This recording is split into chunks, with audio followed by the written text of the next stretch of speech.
สวัสดีครับฮิลาเกดอร์เนาะแต่นี่ใหญ่ปะบ้าฮัจิบเลเกดอร์กันแล้วฮิลาการหุสาเนาะ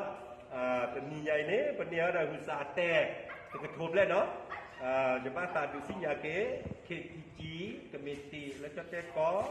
แล้วเราพูดดอเวลเลอร์ฮิปอาตามาเจอตัวใหญ่เนาะเจอดูเนี่ยกระกุลทูฮิลาการแต่เยี่ยกันยาเนาะฮิดูเนี่ยอาจารย์จอดเนาะอาจารย์จอดเนี่ยฮิลาการแต่ฮีกยาคือชินุยแต่เราเทว่าเจฮีกลอบะเนาะเสร็จทุกเนี่ยอาจารย์กำพลศาสนาอาจารย์กำพลเนาะเชียงใหม่ที่เราก็ตึกยาเย่ชีลุยแต่เราเทว่าเจตะกลอบเนาะ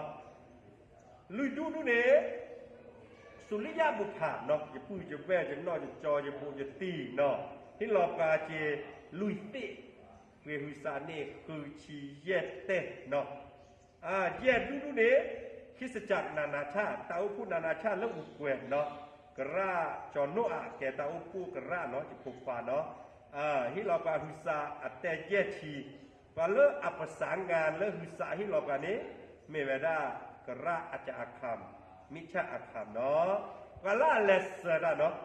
หุสาเฮตุเล่เนี่ยจะมีได้ดีบ้างเนาะว่าเลิกเลสเซอร์ดอกนี้เมเวดาสิคุลาลิโฮเมสเลียมาเจอดอกาเจ